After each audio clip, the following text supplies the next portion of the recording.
দেখো আজ আমি ইডলি বানাবো। ইডলির রেসিপি তো তোমাদের আগেই ছেড়ে দিয়েছি, যাই হোক।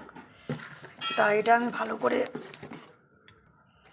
হালকা করে লবণ দিয়ে গুলে নিয়েছি। দেখো এরম থাকবে। এবার আমি এই প্লেটগুলোতে দিয়ে দেবো সাজিয়ে সাজিয়ে। জল গরম করতে দিয়েছি।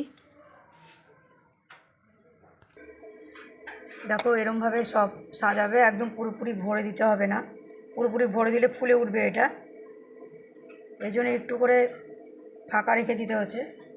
এর আগে একটুখানি সাদা তেল মাখিয়ে নিয়েছি প্লেটের মধ্যে, সব কটাতেই মাখিয়ে নিয়েছি।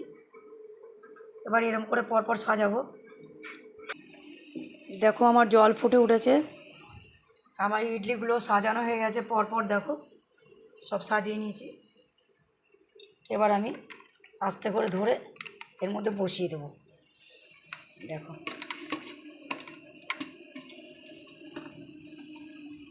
দেখো আমি বসিয়ে দিলাম, সমান করে বসিয়ে দিলাম। এবার এটা আমি ঢেকে দেবো।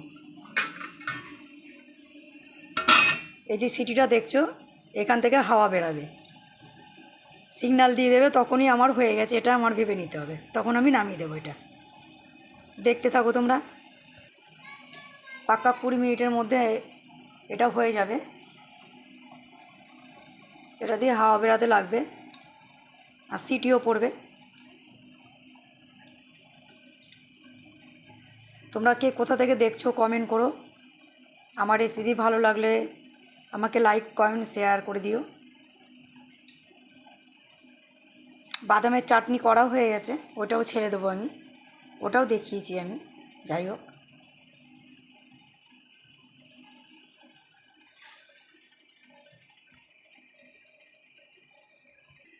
দেখো আমার এটা হয়ে গেছে। দেখো এটা দিয়ে ভাপ বেরাচ্ছে, দেখো সিটিও পড়া হয়ে গেছে। এবার আমি নামাবো।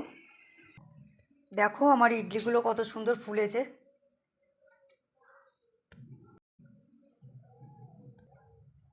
আমার ইডলি আর বাদামের চাটনি রেডি। এখন পরিবেশনের পালা। এখানে তাহলে আমি রেসিপিটা শেষ করলাম। Bye bye.